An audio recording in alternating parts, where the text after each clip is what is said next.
Bonjour à chacune et à chacun d'entre vous. Nous poursuivons notre réflexion autour du sacrifice et de la valeur du sacrifice de Jésus, l'agneau de Dieu qui ôte le péché du monde. Un sacrifice d'expiation. Nous devons encore comprendre que le péché doit être expié. Un châtiment doit être infligé au coupable. Nous trouvons cela aussi dans la loi des hommes et il ne vient à personne l'idée que c'est injuste, bien au contraire. Le châtiment que nous devrions subir à cause de notre péché est tombé sur un autre. C'est le principe de la substitution. Je poursuis dans Ésaïe 53 que je vous invite à lire dans son intégralité, les versets 3 à 6. Méprisé, abandonné des hommes, homme de douleur, habitué à la souffrance, semblable à celui dont on détourne le visage, nous l'avons dédaigné, nous n'avons fait de lui aucun cas.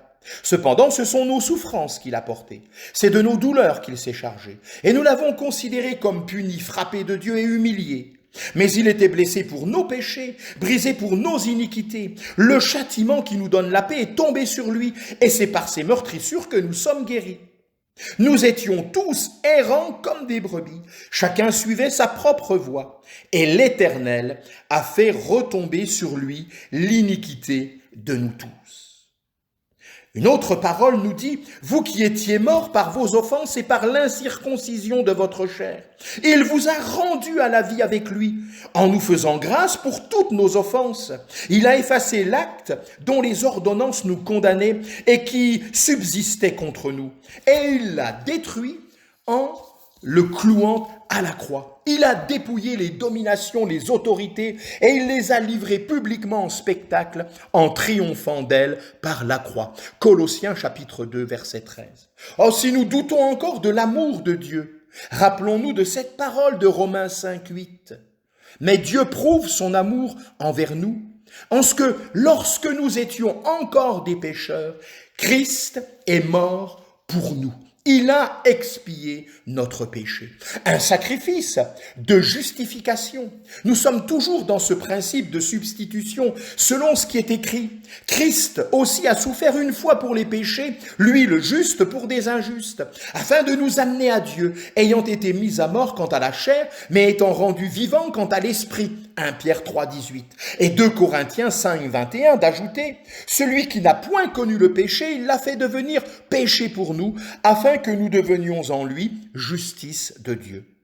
Nous savons ce qu'est être justifié lorsque le coupable est blanchi de la faute qui lui était imputée. En ce qui nous concerne, nous étions réellement coupables et il était pratiquement impossible de paraître juste. Si vous n'en êtes pas persuadés, voici ce que dit Dieu dans Romains 3, 9 à 12.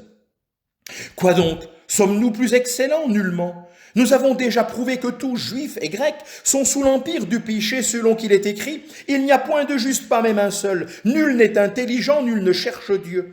Tous sont égarés, tous sont pervertis. Il n'en est aucun qui fasse le bien, pas même un seul. Selon qu'il est écrit « Il n'y a point de juste, pas même un seul. » Être justifié, c'est être blanchi, lavé.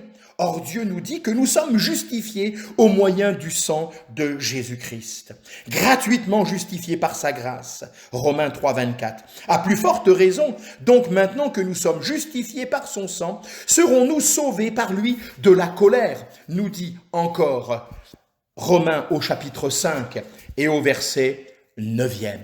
Oh, merci Seigneur pour l'expiation, merci Seigneur pour la justification en Christ. Que Dieu vous bénisse.